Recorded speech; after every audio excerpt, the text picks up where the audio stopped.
السلام علیکم۔ اردو ناول حقیقی میں آپ سب لوگوں کو خوش آمدید۔ ناول شہر محبت کی یہ لاسٹ ایپیسوڈ ہے۔ اگر آپ لاسٹ ایپیسوڈ تک پہنچ گئے ہیں تو چینل کو تو سبسکرائب آپ لوگوں نے کر ہی لیا ہوگا، اور اچھے اچھے کمنٹ بھی آپ لوگ لازمی کیا کریں۔ اور اگر آپ لوگ اس ناول کے بعد کوئی اچھا سا یا لانگ ناول سننا چاہ رہے ہیں تو تب بھی آپ لوگ اپنی رائے کا اظہار کمنٹ میں لازمی کیجیے گا۔ چلیں جی اسٹارٹ کرتے ہیں۔ حسان چلا گیا تو میرے دل پر دھرا دھر بوجھ اور بڑھ گیا۔ اس رات میں دیر تک جاگتی رہی، میرے آنسو میرا تکیہ بھگوتے رہے۔ اس رات میں نے اتنے دنوں بعد فیضان کو بھی یاد کیا، وہ شخص جس نے مجھے محبت کے جذبے سے آشنائی دی تھی اور میری جھولی میں محبتوں کے پھول ڈالے تھے۔ جب میں نے اپنے دل کو ٹٹولا تو مجھے احساس ہوا میں اس سے اس طرح کی محبت نہیں کرتی تھی کہ اس کی محبت میری زندگی کا روگ بن جاتی۔ یہ انسانی فطرت تھی۔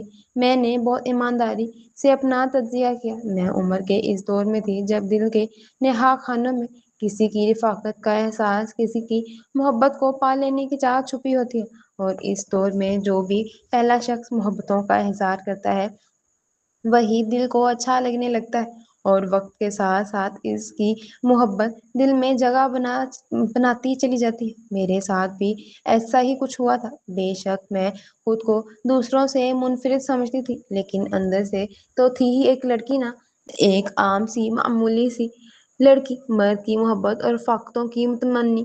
فیضان نے مجھے سراہا، مجھے اپنی محبت سے سرفراز کیا تو میں نے بھی اپنے دل میں اس کی لیے محبت کا جذبہ محسوس کیا۔ اور اگر ماما مجھ سے کہتی کہ انہوں نے رومی کے لیے فیضان کو سوچ رکھا ہے تو کیا میں رومی کی خاطر پیچھے نہ ہٹ سکتی تھی؟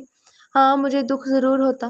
میں ضرور سوچتی کہ ماما میرے مقابلے میں رومی سے زیادہ محبت کرتی ہیں، لیکن بالآخر میں اسے ایکسیپٹ کر لیتی۔ رومی بھی تو میری جان ہے، لیکن ماما تکلیف دہ اندیشہ نہ کرتی تو ساری زندگی اس خوش فہمی میں ہی گزار دیتی کہ میں ان کی ہی بیٹی ہوں۔ میرا تعلق کس خاندان سے تھا اس سے کوئی فرق نہیں پڑتا تھا۔ غربت کوئی گناہ نہیں، کوئی تذلیل نہیں۔ ذلت کی بات تو یہ تھی کہ میرے عوض پپا سے روپے لیے گئے تھے۔ اس میں کوئی شک نہیں تھا کہ ایک روز سعد نے باتوں باتوں میں اس کی تصدیق کر دی تھی۔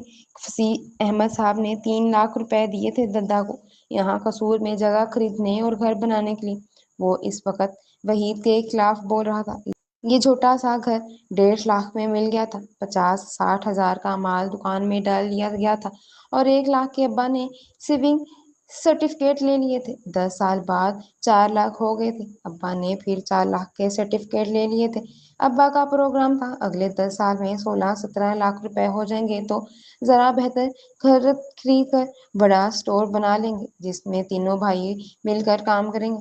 یہ جو ہے وحید، اسے جوئے کی لت لگ گئی، اور چپکے چپکے اس نے اندر سے سرٹیفکیٹ نکال کر رقم حاصل کر لی، اور اس کے نام سے ابا نے سارے سرٹیفکیٹ لے رکھے تھے، نہ اسی کے دستخط کے۔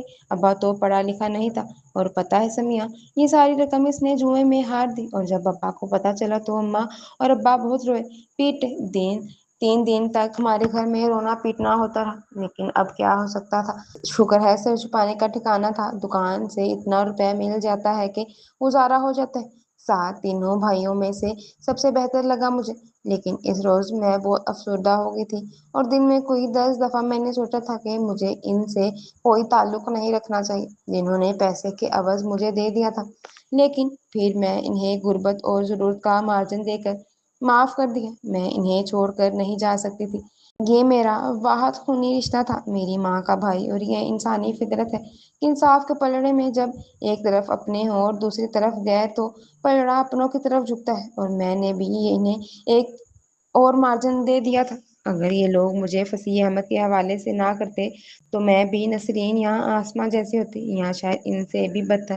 میں نے اعلیٰ تعلیم اداروں میں حاصل کی اور زندگی کی ہر سہولت سے فیضیاب ہوئی، اور اگر شبیر ماموں کے پاس رہتی تو شاید نسرین کی طرح ہونے والے سسرال کی برائیاں کرتی رہتی، یا پھر آسماں کی طرح نت نئے فیشن، تیز رنگوں کی لپسٹک لگا کر اتراتی پھرتی۔ میں ان کو تو مارجن دے کر معاف کر دیا تھا، لیکن اس روز بھی میں نے ان لوگوں کے بارے میں دل میں کہیں کوئی نرمی محسوس نہیں کی تھی جنہوں نے مجھے بہت کچھ دیا تھا، بہتر اور شاندار زندگی۔ پتہ نہیں کیوں میں اتنی خود غرض تھی، لیکن آج میں ان کے متعلق سوچ رہی تھی، انہیں یاد کر رہی تھی۔ میں نے 3 دفعہ رومی کا نمبر ملا کر آف کر دیا تھا تو بار گھر کے نمبر ملائے اور پھر ایک بیل کے بعد فون بند کر دیا۔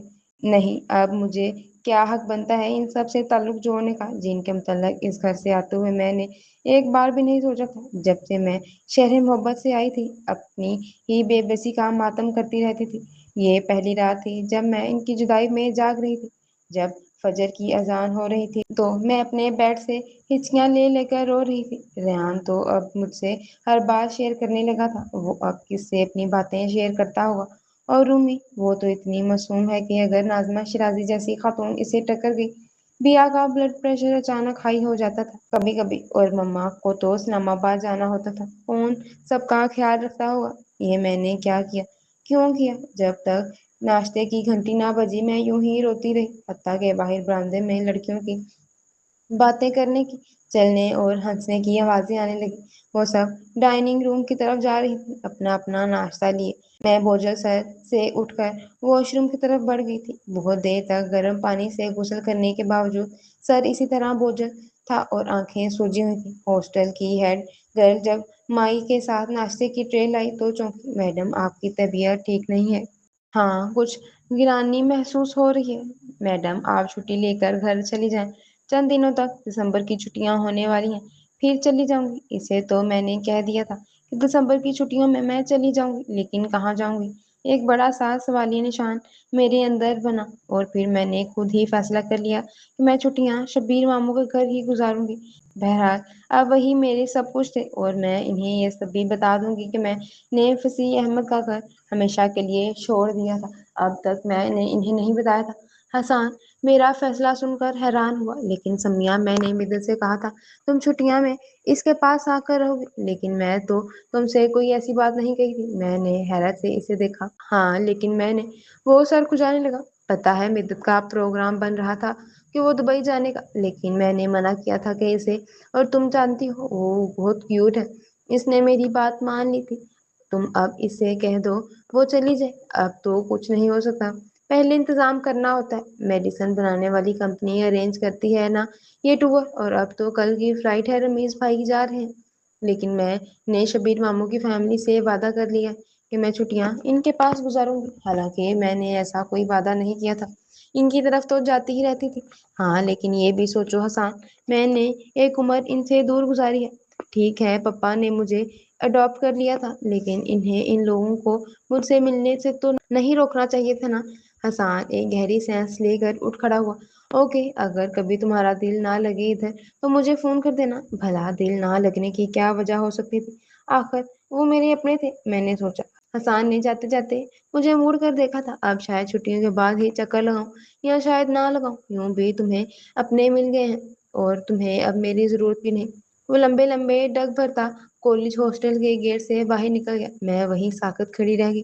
مجھے لگا جیسے یکدم اکیلی اور تنہا ہو گئی ہوں، جیسے میری کوئی بہت قیمتی متاع مجھ سے چھین لی گئی ہو۔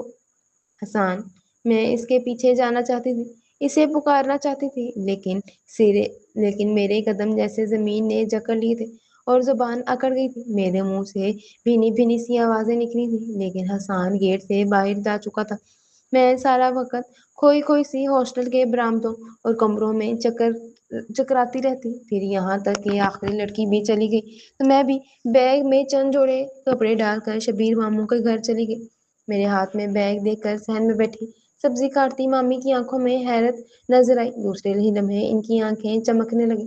آؤ آؤ بیٹی، بڑی لمبی عمر ہے تمہاری۔ ابھی میں تمہاری ہی باتیں کر رہی تھی حیدر پتر سے۔ ایسا پرجوش استقبال مامی نے کبھی نہیں کیا تھا۔ بیگ زمین پر رکھ کر میں صحن میں بچھی چارپائی پر بیٹھ گئی اور لہجے میں بشاشت پیدا کرتے ہوئے بولی، کالج میں 12 چھٹیاں ہو گئی، میں نے سوچا 4 دن اپنے ماموں کے گھر گزار لوں۔ ارے 4 دن کیوں، ساری چھٹیاں ہی ادھر ہوگی، میں نہیں جانے دوں گی ساری زندگی ادھر ہی رہو۔ کیا ہمارا حق نہیں؟ کیوں نہیں مامی؟ میں خواہ ہنس دی۔ ذہن سے ایک بوجھ اتر آیا تھا کہ میں کہاں رہوں گی اگر مامی کو میرا آنا اچھا نہ لگا تو؟ حق کیوں نہیں ہے آپ کا؟ تو بس میں نے کہہ دیا ہے چھٹیاں تم نے نہیں جانا۔ وحید، ارے کہاں چلا گیا ہے؟ دیکھ کون آیا ہے۔ وہ وحید کو آوازیں دینے لگی۔ اتنے میں آسماں کمرے سے نکل آئی اور وہ بھی میرے